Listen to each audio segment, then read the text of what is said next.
नमस्कार दोस्तों, इस वीडियो में मैं सभी टेंसेस के माध्यम से और स्टेटिव वर्ब्स के माध्यम से आप लोगों को कंपैरिजन दिखाऊंगा। दोनों में क्या तुलना है ये बताऊंगा कि एक एक्शन सेंटेंस और एक स्टेटिव सेंटेंस में कितना बड़ा अंतर होता है, और साथ ही साथ इन सभी वर्ब्स के अलावा और इनके यूज के अलावा किस प्रकार से हम स्टेटिव सेंटेंस बना सकते हैं, मतलब कि जो स्टेट दिखाए।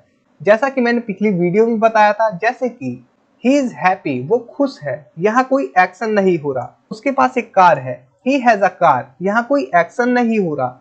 इसी प्रकार से ये पुस्तक मेरी है, this book belong to me, यहाँ पर भी कोई एक्शन नहीं हो रहा। ओके, मैं उसे जानता हूँ, आई नो हिम, यहाँ पर भी कोई एक्शन नहीं हो रहा। और इसी प्रकार से और भी वर्ब्स है जिससे हम स्टेटिव सेंटेंस बनाते हैं जहाँ कोई एक्शन होता ही नहीं। अगर मैं बोलूँ मैं किताब पढ़ता हूँ, तो पढ़ने का काम कर रहा हूँ, तो ये टेंस के माध्यम से बनेगा। और सभी 12 के 12 टेंसेस इस वीडियो में मैं आप लोग को दिखाऊंगा, और साथ ही साथ आप लोग को बताऊंगा कि स्टेटिव वर्ब्स का यूज किस प्रकार से आप कर सकते हैं, और इनके अलावा कौन कौन से स्टेटिव वर्ब्स हैं जो कि स्टेट को दिखा सकती हैं। तो नमस्कार दोस्तों, मैं हूं अनिल कुमार और आप लोग देख रहे हैं डेली इंग्लिश फॉर ऑल। तो आइए इस वीडियो को और आगे बढ़ाते हैं। तो पिछली वीडियो में मैंने आप लोग को इन सभी के बारे में बता दिया था, अब इससे थोड़ा और आगे बढ़ते हैं। देखिए, स्टेट मतलब स्थिति दिखाने वाले वाक्य। वो मेरी सबसे अच्छी दोस्त है, क्या यहाँ कोई एक्शन है? वो मेरी सबसे अच्छी दोस्त है, दोस्त है तो है, कोई काम तो नहीं हो रहा है यहाँ पर। तो हम इसे बनाएंगे सी इज माई बेस्ट फ्रेंड। यहाँ पर पहचान बताई जा रही है कि वो कौन है, मेरी दोस्त है। आइडेंटिटी, वो डॉक्टर है, सी इज अ डॉक्टर। ओके, वो कुछ भी है, उसकी पहचान बताई जा रही है, तो वहां पर स्टेट दिखा रहे हैं हम। उसके लिए इज एबार वॉज वर बीन बीइंग इसका भी यूज किया जा सकता है।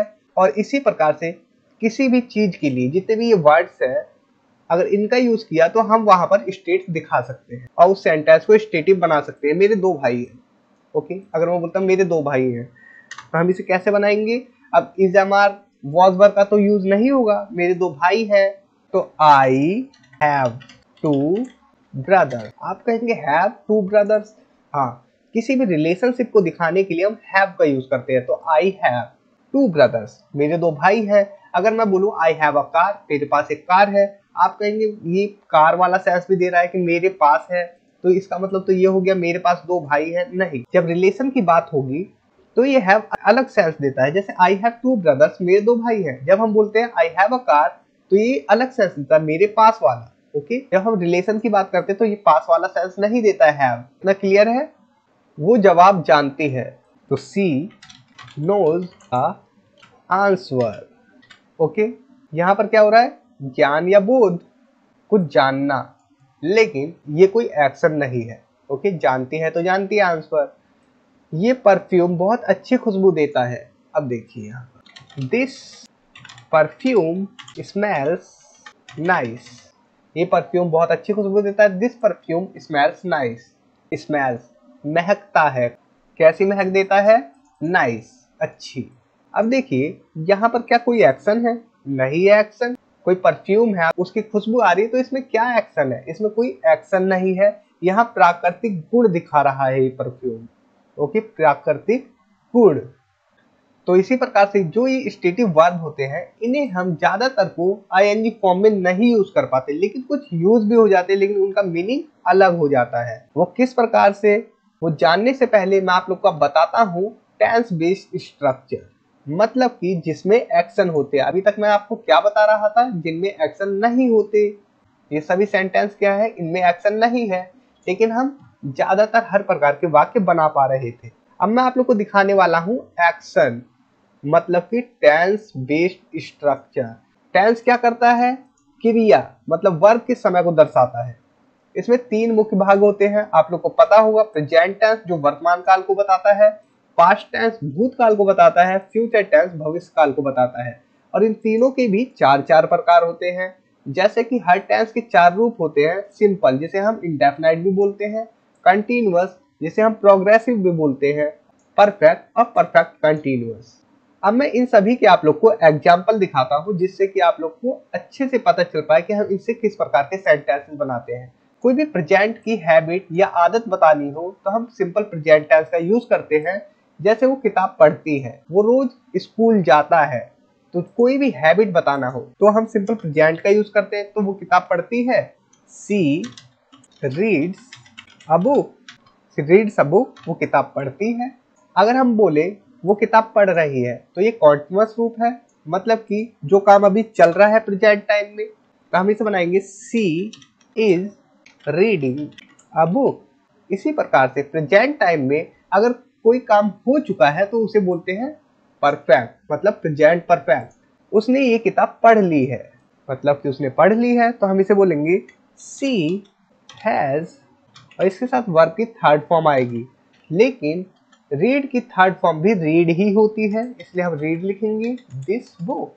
उसने ये किताब पढ़ ली है, मतलब कि कोई काम खत्म हो चुका है प्रेजेंट टाइम में, मतलब कि कोई काम किया जा चुका है। अब देखिए परफेक्ट कंटिन्यूअस का क्या मतलब होता है, वो 2 घंटे से किताब पढ़ रही है, मतलब कि किसी समय से कोई काम कर रहा है प्रेजेंट टाइम में, तो वो 2 घंटे से किताब पढ़ रही है।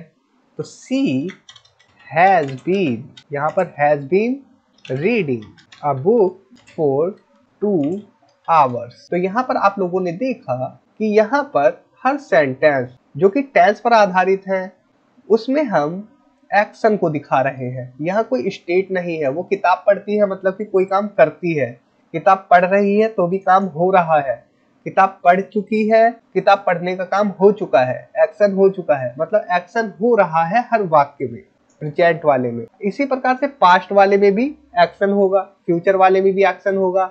उसने कल किताब पढ़ी, ठीक है, या पढ़ी थी, तो हम बोलेंगे सी रेड। आप बोलेंगे ये तो रीड लिखा हुआ है, क्योंकि हम रीड की सेकंड फॉर्म यूज कर रहे हैं तो ये भी रीड ही लिखी जाती है, लेकिन बोली रेड जाती है। तो सी रेड अ बुक यस्टरडे, उसने कल एक किताब पढ़ी। पास्ट कंटिन्यूअस, मतलब कि वो एक किताब पढ़ रही थी, पास्ट में कोई काम कर रही थी कंटिन्यूअस। तो सी वॉज रीडिंग अ बुक, वो किताब पढ़ रही थी। जब तुम आए उससे पहले उसने किताब पढ़ ली थी। जब दो काम होते हैं तो हम पास्ट परफेक्ट का यूज करते हैं। तो हम इस सेंटेंस को कुछ इस प्रकार से बना सकते हैं, she had read the book, उसने किताब पढ़ ली थी बिफोर। आप कहेंगे जब के लिए बिफोर, अभी देखिए बिफोर यू केम, आपके आने से पहले, तो यही है जब तुम आए उससे पहले उसने किताब पढ़ ली थी। तो बिफोर यू केम, आपके आने से पहले, she had read the book, वो किताब पढ़ चुकी थी या पढ़ ली थी उसने किताब। ओके, अब देखिए परफेक्ट कंटिन्यूअस पास्ट का, वो 2 घंटे से किताब पढ़ रही थी। कितना सिंपल है ना। मैं उम्मीद करता हूँ आप लोग को टेंसेस के रूल पता है, तभी इन सेंटेंसेस को बना सकते हैं। अगर रूल नहीं पता तो मैं आई बटन पे लिंक दे दूंगा, आप लोग जाकर वो वीडियो देख सकते हैं, या फिर आप मेरी 10 लेसन ग्रामर मास्टर को खरीद सकते हैं, जिसमें आप लोग को सभी स्ट्रक्चर मिल जाएंगे टेंसेस के। और इसके अलावा आप लोग की इंग्लिश काफी अच्छी हो जाएगी अगर आप 10 lesson grammar master PDF buy कर लेते हैं। डिस्क्रिप्शन में मैं लिंक दे दूंगा। और मैं आप लोगों से कहना चाहूंगा कि आप लोग पीडीएफ बंडल को खरीदे, जिसमें आप लोग को 5 पीडीएफ एक साथ मिल जाएगी। तो डिस्क्रिप्शन में मैं लिंक दे रखा है, आप लोग जाकर वहां से बाय कर सकते हैं। देखिए वो 2 घंटे से किताब पढ़ रही थी, तो she had been reading a book for 2 hours. अब फ्यूचर में हम फ्यूचर की बात बताएंगे। ये सिंपल है, वो कल किताब पढ़ेगी, कोई काम करेगा कोई, तो सी यहाँ पर विल का यूज करेंगे, will read a book tomorrow. Okay, यहाँ पर मैं आप लोग को बताने की कोशिश कर रहा हूँ, टेंस वाले में हमेशा एक्शन होता है, चाहे फ्यूचर टेंस हो, पास्ट टेंस हो, चाहे प्रेजेंट टेंस हो। और इनके सभी तो 12 प्रकार से आप टेंसेस का यूज करते हैं, आप लोग को पता होगा। इसी प्रकार से कॉन्टिन्यूअस, वो किताब पढ़ रही होगी, she will be reading a book.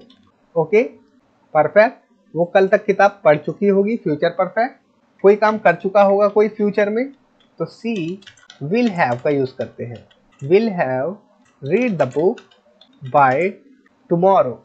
Next perfect continuous, जो कि फ्यूचर का है, वो 2 घंटे से किताब पढ़ रही होगी, किसी समय से कोई काम कोई कर रहा होगा, तो सी विल हैव, और बीन भी लगाते हैं, बीन। उसके बाद वर्ब की ING form reading a book, उसके बाद टाइम फॉर 2 आवर्स। तो आप लोग को सभी टेंसेस मैंने दिखाए। इन टेंसेस में आपने क्या देखा कि हर सेंटेंस में कोई एक्शन हो रहा है। अब मैं आप लोग को कंपैरिजन दिखाता हूँ एग्जाम्पल के माध्यम से। अगर हम बोले ही ऑन्स अ कार। तो यहाँ पर ये क्या बता रहा है, ही ऑन्स अ कार, वो एक कार का मालिक है या उसके पास एक कार है या वो एक कार का मालिक है, ये सेंस है इसका, ऑन्स अ कार। और इसी प्रकार से सी लाइक्स कॉफी, वो कॉफी पसंद करती है। तो ये दोनों सेंटेंस क्या बता रहे हैं, स्टेट, स्थिति। क्या है स्थिति, उसके पास एक कार है, ही ऑन्स अ कार, या फिर वो एक कार का मालिक है, कोई एक्शन नहीं हो रहा, मालिक है तो है, या उसके पास एक कार है तो है, कोई एक्शन नहीं है। इसी प्रकार से सी लाइक्स कॉफी, उसे कॉफी पसंद है या कॉफी पसंद करती है, उसकी फीलिंग है ये। तो ये एक स्टेट है, स्थिति है, यहाँ कोई एक्शन नहीं है। इसी प्रकार से देखिए, ही ड्राइविंग अ कार, वो कार चला रहा है। प्रेजेंट कंटिन्यूअस का सेंटेंस है, क्रिया हो रही है, जैसा कि मैंने अभी आपको बताया, सी ड्रिंकिंग कॉफी। प्रेजेंट कंटिन्यूअस का ये भी सेंटेंस है, क्रिया हो रही है। आप लोग को समझ में आया यहाँ पर? आप कहेंगे ये जो वर्ब है क्या ये अलग से होती है? हाँ, ये बिल्कुल अलग से होती है। आप इन वर्ब का जब भी यूज करेंगे, ये जो वर्ब है इनमें हमेशा एक्शन ही होगा, लेकिन इन वर्ब्स का जब यूज करेंगे तो यहाँ एक्शन नहीं होगा, एक स्टेट होगी। तो इसीलिए मैंने बोला कि ये वर्ड्स बहुत ही खास है। अगर इनके बारे में आप लोग को अच्छे से समझ में आ गया तो ये समझ लीजिए आपको पूरी इंग्लिश आ जाएगी, आप आसानी से इंग्लिश बोल पाएंगे, बस प्रैक्टिस आप लोग को करनी है। तो दोस्तों, इस वीडियो में इतना ही। उम्मीद करता हूँ ये वीडियो आप लोग के लिए हेल्पफुल होगी, और इसके नेक्स्ट पार्ट के लिए मैं इस वीडियो पे टारगेट करता हूँ सिर्फ 500 लाइक के। 500 लाइक होने के बाद मैं इसका नेक्स्ट पार्ट जरूर डाल दूंगा। और मैं आप लोगों से कहना चाहूंगा, अगर आप लोगों ने अभी तक मेरी ई बुक पीडीएफ को बाय नहीं किया है तो डिस्क्रिप्शन में मैं लिंक दे दूंगा, आप लोग जाकर वहां से बाय कर सकते हैं। और मैं कहूंगा आप लोग को पीडीएफ बंडल को बाय करें, जिससे कि आप लोगों की इंग्लिश काफी बेटर हो जाएगी। इस वीडियो में इतना ही। Take care, bye.